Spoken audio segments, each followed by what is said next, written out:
Tu as menti. Avec ces mots, Bold et Beautiful d'aujourd'hui reprend là où hier s'était arrêté, Finn exigeant des réponses sur Lee.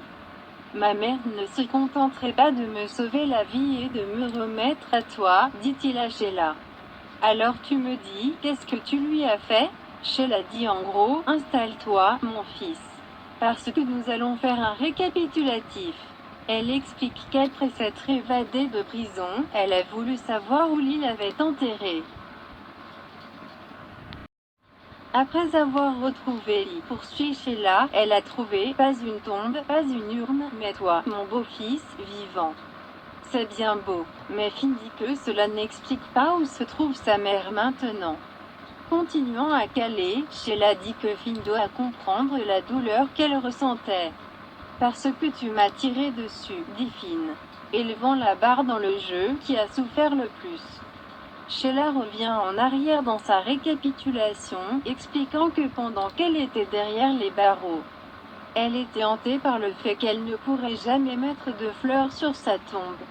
Elle a donc dû s'échapper et obliger Lee à lui dire où il était enterré. L'affaire? Demande Finn, ayant compris le libellé. Sheila dit que Lee agissait avec méfiance, comme si quelque chose n'allait pas. Elle était probablement morte de peur en vous voyant. En sachant que vous vous êtes échappé, souligne Finn.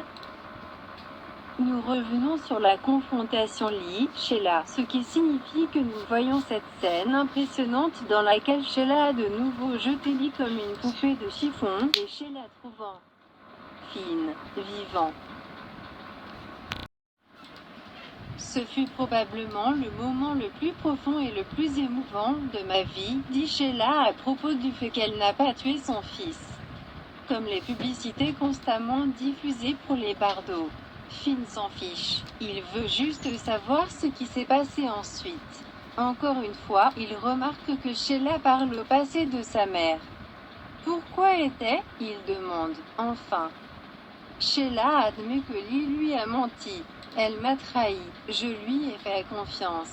Pourquoi ferait-elle ça? Pourquoi cela m'arrive-t-il? N'y a-t-il personne sur qui je puisse compter? Pourquoi? Pourquoi tout le monde me fait faire des choses que je regrette? Elle demande. Bill rencontre Wyatt sur un nouveau plateau. Dans un restaurant où nous n'étions pas allés trop avant. Vous avez dit que c'était votre nouveau restaurant de fruits de mer préféré. Alors je pêche pour voir si c'est vrai, plaisante Bill. Il parle de plans pour le week-end, Wyatt soulignant que son père a eu énormément de temps libre ces derniers temps. Que se passe-t-il entre toi et Cathy? Il demande. Bill dit qu'il lui a donné l'espace dont elle a besoin et essaie de ne pas se concentrer sur le peu de progrès qu'il a fait avec elle. Leur conversation se tourne bientôt vers la mort de Finn et Steffi quittant la ville pour faire face à sa perte. Wyatt est choqué, n'ayant jamais entendu son père parler avec une telle compassion. C'est un effet secondaire d'être père, déclare Bill. C'est ce que vous trois garçons m'avez fait. Il admet que ses fils l'ont aidé à grandir et à reconnaître ce qui est important dans la vie. Il aurait aimé être là pour protéger Steffi et Finn de Sheila. Après le dîner, Bill paye l'addition. Je n'étais pas capable de faire quoi que ce soit pour vous quand vous grandissiez. Alors ça me fait du bien de le faire maintenant, admet-il. Sentant la mélancolie de son père, Wyatt propose de rester, mais Bill dit qu'il doit rentrer à la maison. Mais alors que Wyatt s'éloigne, il est clair que Bill est un peu triste. Alors appelle Steffi, lui demandant de rappeler dès que possible. Lorsque Thomas entre après avoir surfé, il admet qu'il ne pouvait pas oublier Steffi, qui n'a retourné les appels de personne. Ridge entre pour dire que lui aussi n'a pas réussi à la joindre. Ridge les rattrape sur le fait que Mike Guthrie était impliqué dans l'évasion de Sheila. Ridge insiste pour que Mike sache où se trouve Sheila.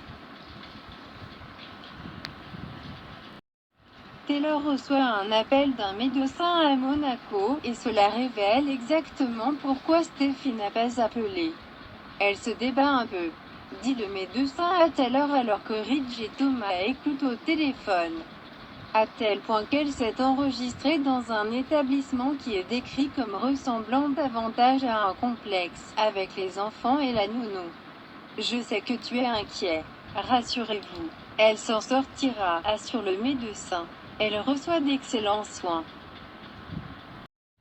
Alors que Ridge dit que cela, comme tant d'autres choses, est la faute de Sheila, la diablesse arrive enfin à la fin de son histoire.